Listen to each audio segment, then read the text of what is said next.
and welcome to today's video. So in today's video I thought it would be useful if I spoke through, if I offered my experiences of how I found DBT and just kind of doing a summary of it, because I think obviously DBT is really, or any sort of like mental health support can be really hard to get in the community. So as someone who's doing it inpatient, I thought, well actually other people told me it would probably be quite useful to make a video about it. So I am currently in a personality disorder ward and I'm getting group one-to-one every week, not group one-to-one, group sessions every week, and I also have like a one-to-one session a week, and also we get DBT homework, so we have to work on the skill that we've learned in the group the previous week, and also we get what are they? DBT like diary cards, so you pick a behaviour that you want to reduce or stop, and then you like rate how your feelings were throughout the day. So this is my DBT folder and it's full of stickers. So yeah, as DBT is quite hard to get in the community, I thought I would make a video. Oh, my folder's broke. I thought I'd make a video and just kind of talk through what I've learned and what skills I find most useful. So yeah, hopefully this will be quite a useful video. It's a bit different to what I'm used to making, but I thought, why not make it? I've got 2 weeks off DBT now for Christmas and New Year, so yeah. And this can kind of count as me doing my homework as well, because it's making videos about DBT, which I was told that might be quite useful. So there's 4 modules in DBT, and here it takes 6 months to do a cycle. So we have Mindfulness, which is a 2-week module, Emotional Regulation, which runs over 8 weeks, Interpersonal Effectiveness, which runs over 5 weeks, and Distress Tolerance, which they run over 6 weeks. So in between each module we have the mindfulness sector again, so people can like roll into the cycle. I've done my first cycle and I'm now going into my second cycle. At first I found it really useful, and then things kind of got overwhelming and I found it quite difficult to pick things up. Like I find it in the actual session, I'm like, yeah, I get it, and then I find it difficult to actually do. So as I'm like recapping it this time around, just meant to like consolidate your learning and stuff. So yeah, I just thought I'd just talk through what you cover and briefly like go through like a whistle-stop tour of everything that you learn in DBT. And yeah, I don't know how long this video is going to be. It could be quite long. We shall see. So in mindfulness you cover the wise mind, what skill, which is what you do to practice mindfulness, and there's 3 parts of this. This is observe, so you can observe something, so that's just looking at it. You can add labels to it, which means you're then describing it, and also it's participate, so it's like taking part in, like fully taking part in what you're doing. And then you learn the how skill for mindfulness, which is how you practice mindfulness. So how do you observe, describe and participate? So you do this non-judgmentally, so you try not to judge you or yourself or others, or if you do, you notice that you're judging them. One mindfully, so that's about like being at one with whatever you're doing and trying not to get like distracted by anything else. And effectively, so it's all about like working smart instead of working hard. So yeah, mindfulness, so essentially mindfulness is about like being in the moment and noticing that if you do start to think about other things, like actively trying to bring yourself back. I think a really good example of knowing that you've done something mindfully is if you can fully focus on it. If you're doing diamond art, time can just go because you'll be so focused on it and you can't think of anything else. And then next thing you know it, you've done like that much of it and 3 hours has gone by. So that's a really good like activity that you can do mindfully. So if you think that you do anything mindfully, then please comment it below, and hopefully we'll get a bit of a chain going of people acknowledging when they've used the skills or not. So yeah, mindfulness is about like being able to focus on things, and being able to really like be in the moment and try not to be thinking about the future or the past, just trying to be present in what you're doing at this current moment. So I find mindfulness quite hard, and I think people tend to hate it because I do, but now I understand a bit more what it is, I feel like I can acknowledge it a bit more. I still struggle to do it, 'cause I think as humans we're kind of pretty much programmed to be like thinking about everything. So yeah, mindfulness can be quite hard, and a lot of people think, oh, just do yoga or meditate and that's being mindful. I mean, it is being mindful, but there are plenty of other ways that you can do mindfulness that's not that. So yeah, if you search like mindfulness activities, there'll be quite a lot of different ones that the idea is that you focus on the task of what you're trying to do rather than thinking about other things. So in the emotional regulation module, the aim of the module is to decrease the frequency of unwanted emotions, decrease emotional vulnerability, and to decrease emotional suffering. So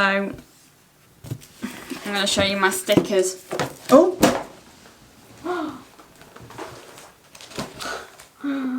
No, my whole folder is just undone.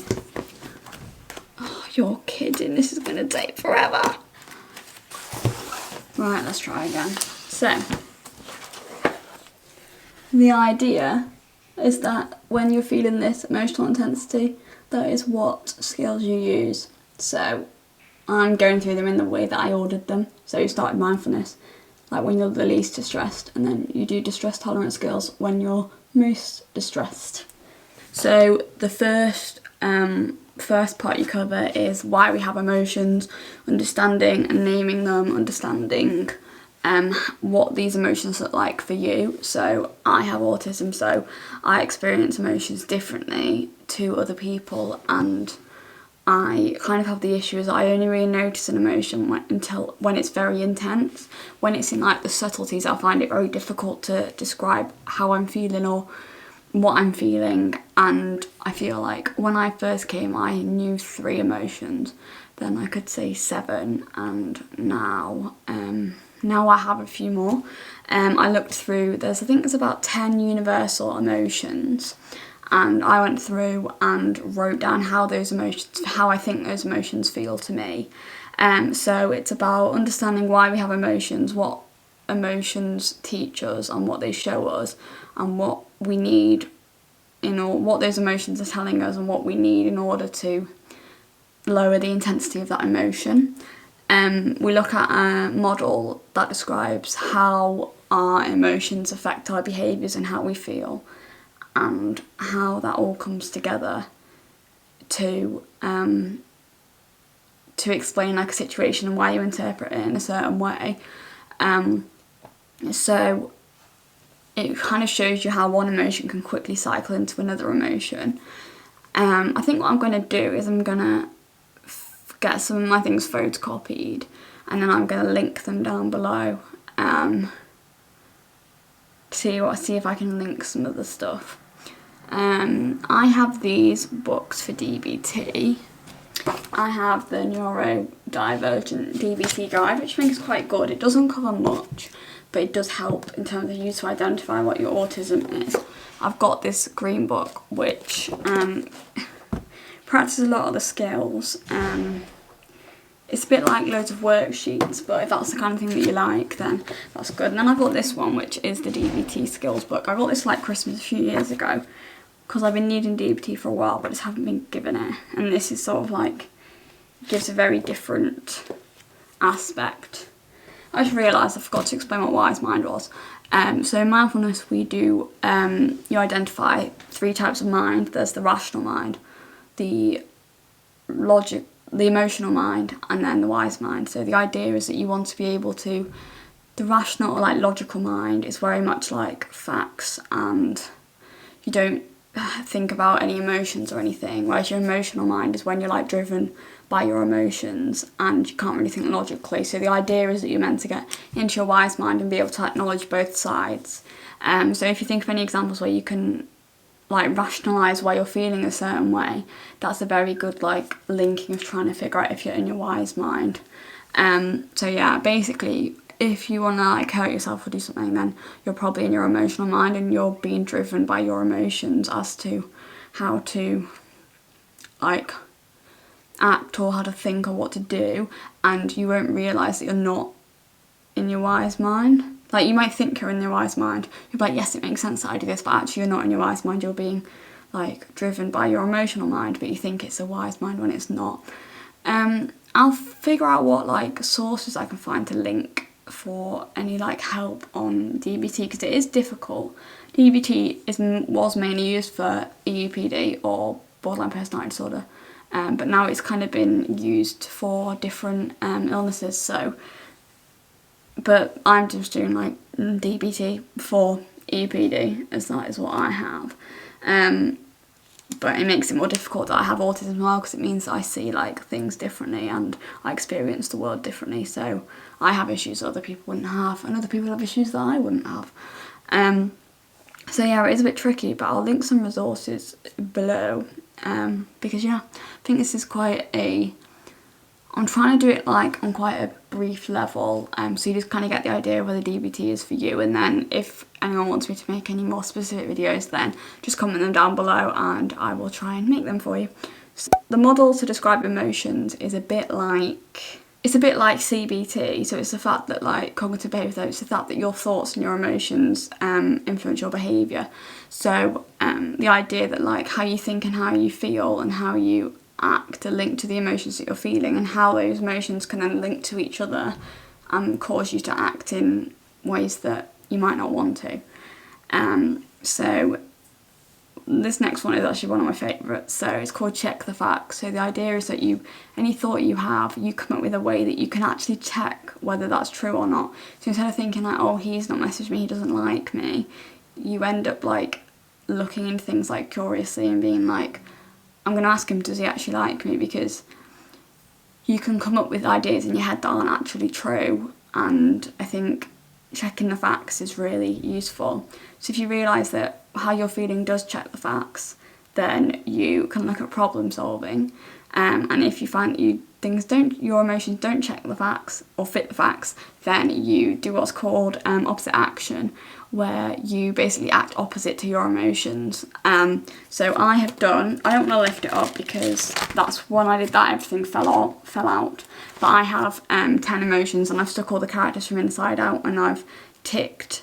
So on one side of my emotions page, I put like how I feel these and what might trigger these emotions, what situations, and then I've ticked it if that situation would fit the facts. So if that explains why I should feel anxious, then that means it's right and it does fit the facts. Then you move on to problem solving, which is where you look at whether you can tolerate the problem, make the problem better, make the problem worse, or do nothing, I think, are the 4 options. And then opposite action is, say you're angry and you want to like fight someone, then and be angry with them and shout at them, then you do the opposite, so you like act nice with them and stuff. And it's about kind of tricking your brain that you don't need to feel how you feel, and like that emotion isn't actually correct for whatever the situation you think it is.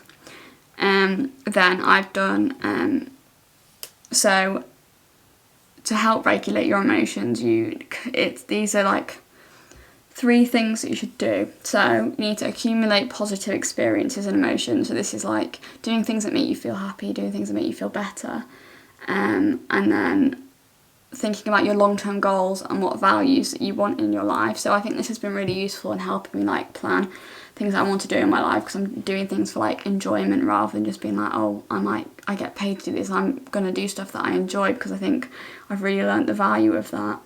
It is difficult when you're not doing too great and you're in an environment that can be triggering. It can be difficult to have any like positive experiences, but as I get more home leave and go home, then those are definitely positive things that I can work with.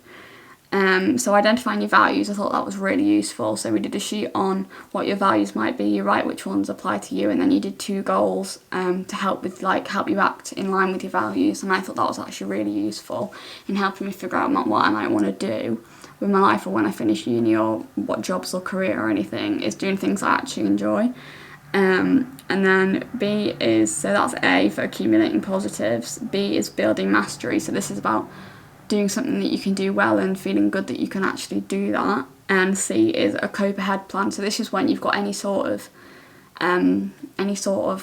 event where you think, oh, so this could go wrong, you plan out how it could go wrong and what things you could do to help you in that moment. So you basically plan ahead for any difficult experiences that you're running into.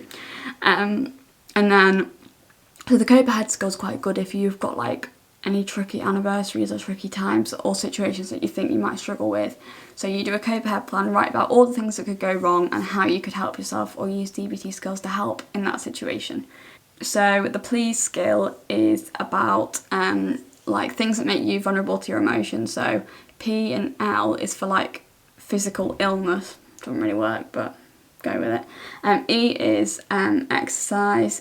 A is mood altering substances. So you're meant to avoid that, but get a decent amount of exercise. And S is sleep, and E is eating. So those, if you're like off on any of those things, it can make you more vulnerable to feeling like to being more in your emotional mind than your wise mind. So that's just an idea of how to consider those things if you're struggling to think like, oh, maybe you've not slept well, that'll be why you don't feel as good. So they're kind of just factors to think about that could affect how you're feeling. So the next module is Interpersonal Effectiveness. So this ran over 5 weeks, and it's about how you kind of communicate with other people. So let's see if I've got a page that says what you actually learn. So the goals of interpersonal effectiveness are to be skillful in getting what you want and need from others. So this is about asking others to do things. So making requests, starting conversations, solving problems and being taken seriously, and also resisting pressure and sticking to your decisions and learning when to say no. The other two are build relationships and end destructive ones, and to walk the middle path, so seeing both or all sides of an argument. If you're having a conversation and you want to look at getting what you want or obtaining your goal, then you need to use Dear Man. So this is where you describe the situation. The E stands for express. You can express how it's been made you feel and your options around the situation. A is to be assertive when asking for what you want or saying no. R is to reinforce, so reinforce the person ahead of time. So explain the positive effects of getting what you want or you need, or the positives of them doing what you want. The man part is how you need while you're doing that, you need to stay mindful, appear confident and negotiate, or be willing to compromise with the other person. So Dear Man is used if you want to get a certain goal. The give skill is if you're wanting to keep a relationship, and the fast skill is what you use if you're wanting to maintain self-respect. So the give skill is, this is about maintaining and keeping respect in a relationship. So you need to be gentle, act interested, validate that person and what they're saying, and use an easy manner. So don't come across intimidating. And the fast skill is to maintain self-respect. So that's about being fair to yourself and another person. So don't over apologise. So the A is for apologise. S is for stick to your own values. So this is making sure that you understand what your needs are and getting those met. And then the T is for be truthful. So don't lie, don't exaggerate, don't act helpless when you're not. That's what it says in the book. I think what else. Ooh. So Dear Man is a good, you can kind of write it out as a script. Then the final week of that we did troubleshooting. So if something's not working, why might that be? So that might be that you don't know the skill or you can't use it. It might be that the other person can't have the. So with DBT, especially when you're doing the interpersonal effectiveness, it's alright if you've got that skill, but you can't if someone else has it. If the other person hasn't got these skills, then it can be quite hard to do them sometimes, because obviously you're relying on that person to understand your points of view as well. But if they don't know the skills, then they can't use them. So that's one of the troubleshooting areas, is about helping people know the skills, because it can be quite difficult if you're talking to someone and they don't know it.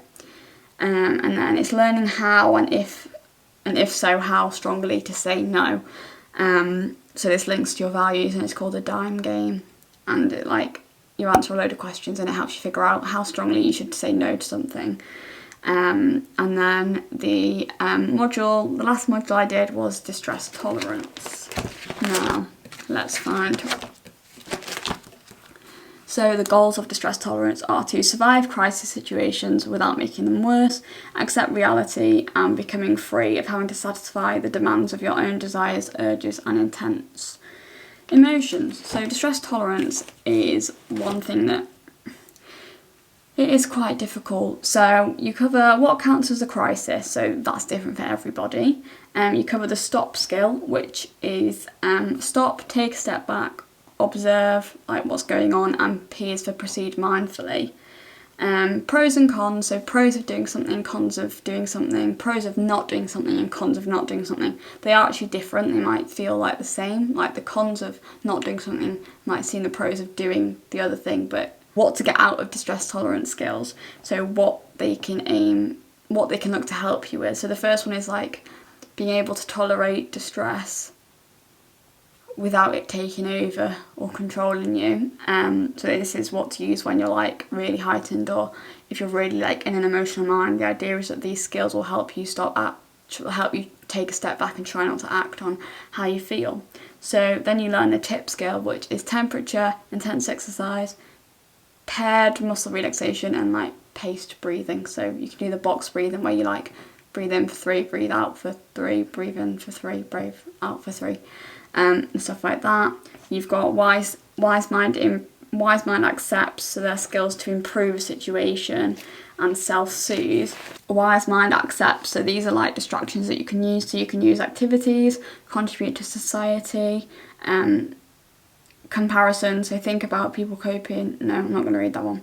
So comparisons, I don't really agree with some of these, but this is one I do agree with. Compare how you're feeling now to a time when you felt different. So this can be difficult if you're thinking like, oh god, I'm doing worse than I was, and looking back and thinking, oh well, at times I felt better. That might not be helpful for you. It's not helpful for me.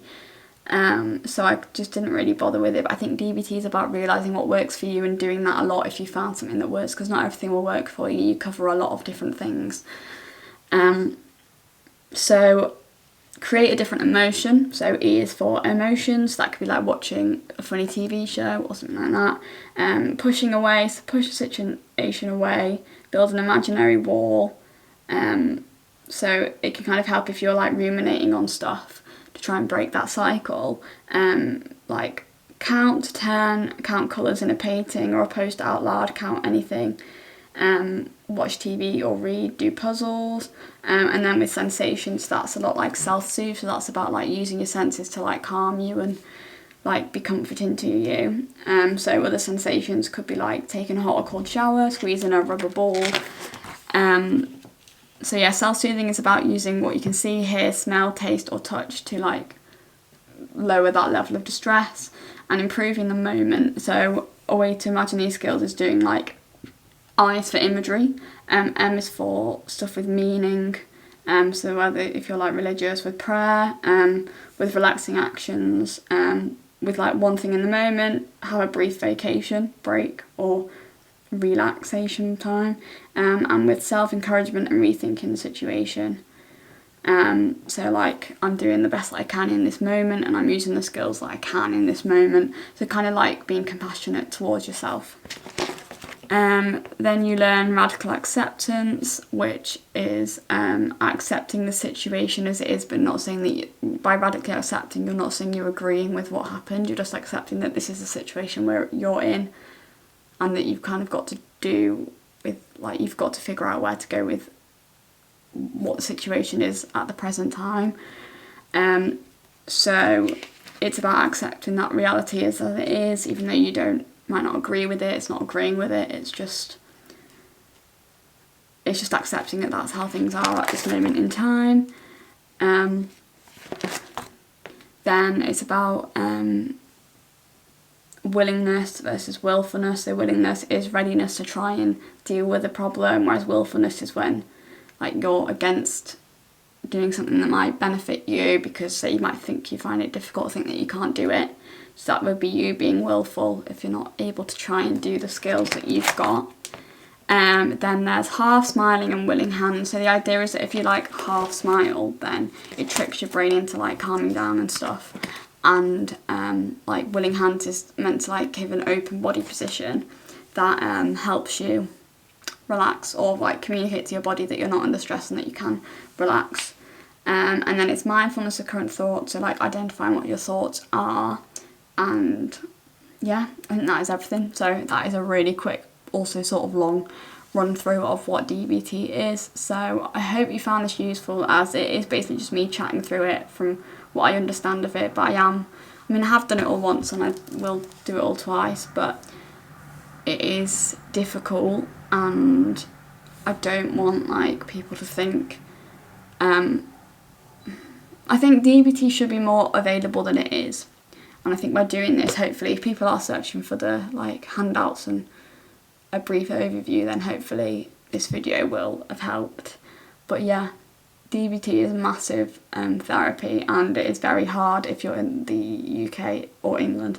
It's very hard to actually get the opportunity to get that therapy without having to wait like 2 years. So I just thought I'd make this video, as I've not got DBT for 2 weeks as it's Christmas, but when I'm filming this. But yeah, I thought I'd just make it. Other people said it would be a good idea. So yeah, I mean, it is pretty brief because I just thought I'd just run through everything. But obviously if you think that this video would help you, then obviously look if you can into getting actual DBT. But if anyone wants me to cover anything else in it, or anything in a bit more detail, then just comment it down below and then I will see. But yeah, so that's my run through of DBT. So yeah, hope you found this useful. If you did, please give it a thumbs up and subscribe, and I will see you for the next video. Bye.